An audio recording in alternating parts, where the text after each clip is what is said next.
മഴതോറും മുമ്പേ സീരിയലിൻ്റെ ഏറ്റവും പുതിയ എപ്പിസോഡിൻ്റെ റിവ്യൂയിലേക്ക് എല്ലാ കൂട്ടുകാർക്കും സ്വാഗതം. ബബിതയും രോഹിത്തും കൂടി അമ്മയെ കാണാനായിട്ട് ഹോസ്പിറ്റലിലേക്ക് വരുന്നുണ്ട്. അപ്പം ബബിത രോഹിത്തിനോട് ചോദിക്കുന്നുണ്ട്, അച്ഛൻ എന്തായാലും ഹോസ്പിറ്റലിൽ കാണില്ലേ? അച്ഛൻ നമ്മളെ വീട്ടിലേക്ക് കൊണ്ടുപോയി നിർബന്ധം കാണിച്ചാൽ എന്തു ചെയ്യും? ചോദിക്കുന്നതിന് മറുപടി മാത്രം പറഞ്ഞാൽ മതി, വീട്ടിലേക്കിന് അമ്മ വരാതെ ഇല്ലെന്ന് വാശി പിടിച്ച് പറഞ്ഞാൽ മതി എന്നൊക്കെ പറഞ്ഞ് ഹോസ്പിറ്റലിലേക്ക് ചെല്ലുന്നുണ്ട്. അതേസമയം സുനന്ദയും മനുവും കൂടി ഇരുന്ന് സംസാരിക്കുന്നു. അപ്പം സുനന്ദയാണെങ്കിൽ ബാലേന്ദ്രൻ്റെ കുട്ടിക്കാലത്തെ കാര്യങ്ങൾ പറയുന്നു. എന്തായാലും ബാലേന്ദ്രന് അവിഹിത ബന്ധത്തിലുണ്ടായ മകളാണ് അലീന എന്ന് പറയുന്നത് ഞാൻ വിശ്വസിക്കില്ല.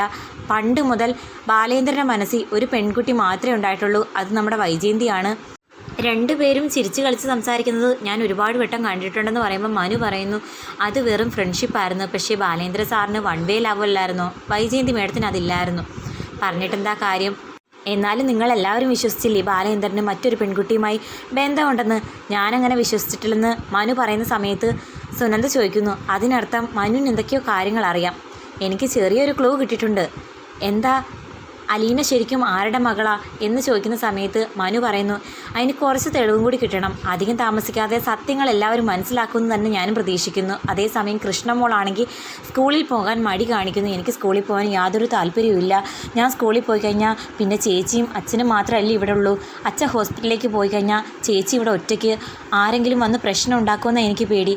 മോൾ ഇങ്ങനെ വീട്ടിൽ തന്നെ ഇരുന്ന് കഴിഞ്ഞാൽ ഓരോന്നും ആലോചിച്ച് വിഷമം കൂട്ടത്തേ ഉള്ളൂ.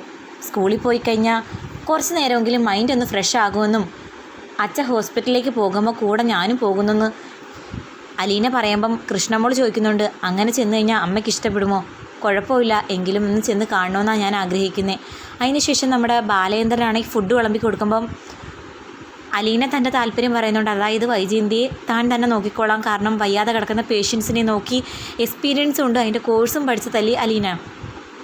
അപ്പം ബാലേന്ദ്രൻ പറയുന്നു, എന്തായാലും വൈജിക്ക് അത് ഇഷ്ടപ്പെടുമെന്ന് എനിക്ക് തോന്നുന്നില്ല, പിന്നെ നിൻ്റെ ഇഷ്ടം അതാണെങ്കിൽ നീ കൂടെ പോരെ എന്ന് പറയുന്നു. അതും പ്രകാരം നമ്മുടെ ബാലേന്ദ്രനും അലീനയും കൂടി ഹോസ്പിറ്റലിലേക്ക് വരുന്നുണ്ട്. അതേസമയം രോഹിത്തും ബബിതയും ഹോസ്പിറ്റലിൽ വന്ന് അമ്മയെ കാണാനായിട്ട് അകത്തേക്ക് പെർമിഷൻ മേടിച്ച് കയറുന്നു. അപ്പം നേഴ്സുമാർ പറഞ്ഞിട്ടുണ്ട് അധികം സംസാരിപ്പിക്കരുത്, പേഷ്യൻറ്റിന് സംസാരിക്കാൻ പറ്റില്ലെന്ന്. അപ്പം നടന്ന കാര്യങ്ങളൊക്കെ പറയുന്നു. തങ്ങൾ ആ വീട്ടിൽ നിന്ന് ഇറങ്ങിയെന്നും ഇനി അമ്മ തിരികെ ആ വീട്ടിലേക്ക് വരുന്നത് വരെ ഞങ്ങൾ വീട്ടിലേക്ക് ചെല്ലില്ല എന്നൊക്കെ പറയുന്നത് കേട്ടിട്ട് സിസ്റ്റർമാർക്കാണെങ്കിൽ ദേഷ്യം വരുന്നുണ്ട്. പേഷ്യൻറ്റിനെ ടെൻഷൻ അടിപ്പിക്കുന്ന കാര്യങ്ങളാണോ പറയുന്നത്? അധികം സംസാരിക്കാൻ പാടില്ലെന്ന് പറയുമ്പോൾ സംസാരിച്ച് എവിടേക്കാണ് പോകുന്നത്? ഞങ്ങളുടെ വീട്ടിലെ കാര്യങ്ങളാണ് പറയുന്നത്, ഈ കാര്യങ്ങളൊക്കെ അമ്മ അറിയേണ്ട കാര്യങ്ങളാണെന്ന് പറയുമ്പം സിസ്റ്റർ പറയുന്നുണ്ട്, അതിൻ്റെ ആവശ്യമില്ല. പേഷ്യൻ്റ് ഒന്നാമത് വിഷമിച്ച് കിടക്കുന്ന ഈ സമയത്ത് കൂടുതൽ വിഷമിപ്പിക്കരുത്, ഇറങ്ങിപ്പോകാൻ പറയുന്നു.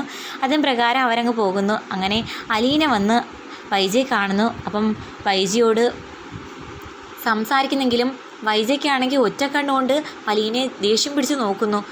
അത് കണ്ട് സിസ്റ്റർമാർ ചോദിക്കുന്നു, കുട്ടി ആരാ? മൂത്ത മകളാണെന്നാണല്ലോ പറഞ്ഞു കേട്ടത്. അതേ, ഞാൻ മൂത്ത മകളാണെന്ന് പറയുന്നത് കേട്ടിട്ട് വൈജിയാണെങ്കിൽ കലിപ്പിച്ച് നോക്കുന്നുണ്ട്.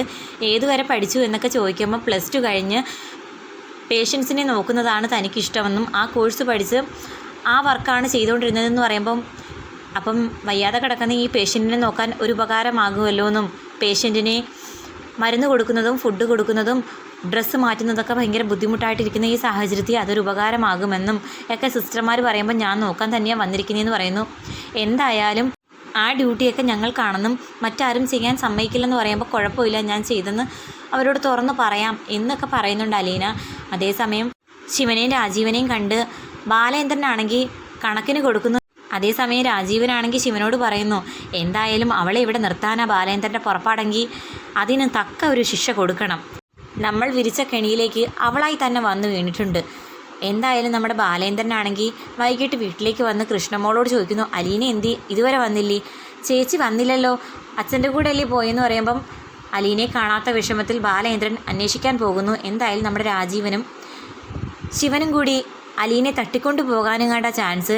എന്തായാലും ബാലേന്ദ്രൻ അവർക്ക് കണക്കിന് കൊടുത്ത് വീണ്ടും അലീനയെ രക്ഷിച്ചുകൊണ്ട് വരും. അലീന വൈജയന്തി കോംബോ ആയിരിക്കും ഇനി കാണാൻ പോകുന്നത്. കാത്തിരിക്കുക ആ നിമിഷത്തിനായി.